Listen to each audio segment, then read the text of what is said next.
आज विश्व पर्यावरण दिवस है। आप सभी को बहुत बहुत शुभकामनाएं।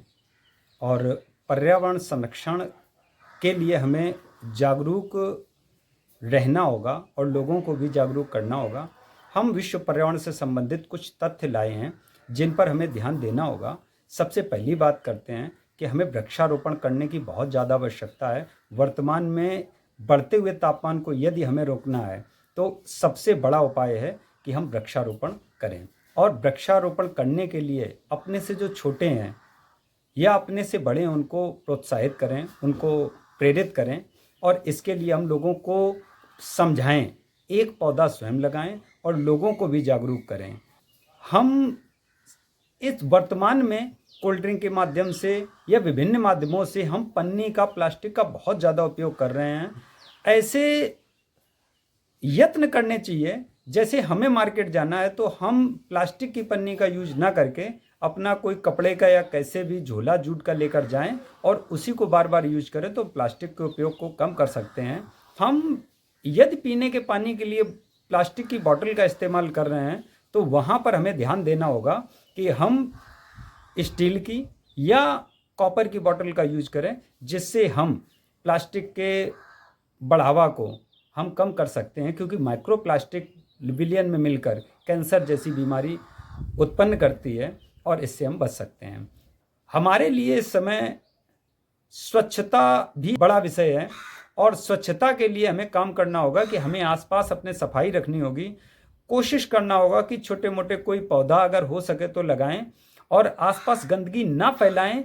बच्चों को भी प्रेरित करें कि यदि आपको कहीं पर गंदगी दिख रही है अपने आसपास तो उसको साफ करें। विशेषकर स्कूल कॉलेज के माध्यम से हमें काम करना होगा कि हमें माह में या हफ्ते में एक बार हमें बच्चों के माध्यम से कोई सार्वजनिक स्थल है या नदी है या कोई भी स्थल है तो वहाँ पर साफ सफाई करने के लिए प्रेरित करना चाहिए। बच्चों को भी उसमें इंक्लूड करना चाहिए कि वो भी साफ सफाई करें और उस साफ सफाई का महत्व भी बताना चाहिए। वन्य जीवों को भी बचाने की बहुत आवश्यकता है। वन्य जीवों का हम अंधाधुंध शिकार कर रहे हैं। हम उन्हें मांस के लिए मार देते हैं, हम उन्हें दांत के लिए मार देते हैं। जैसे हाथी को दांत के लिए मार दिया जाता है, कस्तूरी मृग को कस्तूरी के लिए मार दिया जाता है।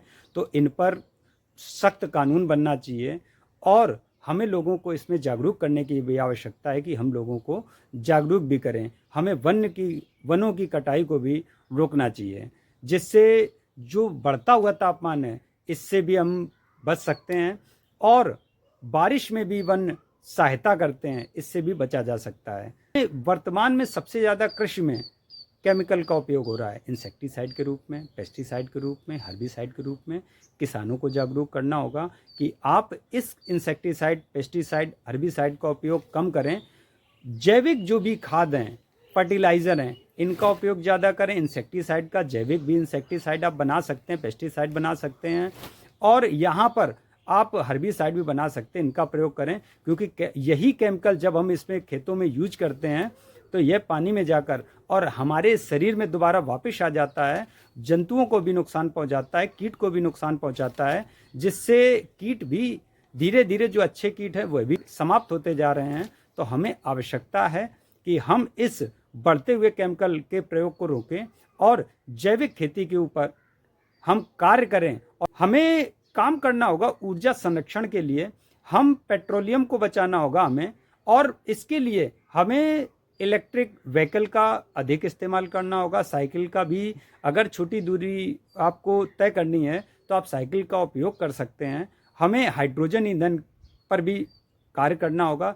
सौर ऊर्जा, जल ऊर्जा, वायु ऊर्जा के क्षेत्र में भी काम करना होगा। इन पर भी हमें लोगों का ध्यान आकर्षित करना होगा।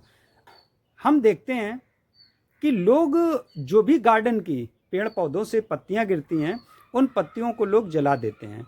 तो हमें यहाँ भी ध्यान देना होगा कि हम उन पत्तियों को ना जलाएं और इनको हम खाद के रूप में भी उपयोग कर सकते हैं, मल्चिंग के भी रूप में उपयोग कर सकते हैं। यदि आप इन्हीं पत्तियों को खेतों में खाद के रूप में इस्तेमाल करते हैं तो गार्डनिंग की भाषा में से लीफ मोल्ड बोला जाता है, बहुत ही फायदेमंद पौधों के लिए होती है और यह जो हमारे लाभदायक कीट होते हैं इनको बढ़ावा देती है। तो आप पत्तियों को आगे से लोगों को जागरूक करें कि इन्हें जलाना नहीं है। किसानों को भी हमें जागरूक करना होगा। जो भी धान से संबंधित या गेहूं से संबंधित या जो भी रेसिड्यूज बचे हुए हैं, इनको हमें जलाना नहीं चाहिए। इनको हम खेत में जुताई के साथ यूज कर सकते हैं और इनसे क्या होगा कि हमारे खेत की उर्वरा शक्ति बढ़ेगी और जो जलाने से लाभदायक कीट वहाँ पर समाप्त हो जाते हैं, उनकी संख्या भी धीरे धीरे बढ़ने लगेगी। पर्यावरण को संरक्षित करना ये हमारी नैतिक जिम्मेदारी है। यदि पर्यावरण संरक्षित नहीं रहेगा तो आगे भविष्य में तापमान भी बढ़ता रहेगा, वायु भी हमारी खराब रहेगी और जल भी हमारा प्रदूषित रहेगा। धीरे धीरे जीवन बहुत ही कठोर हो जाएगा।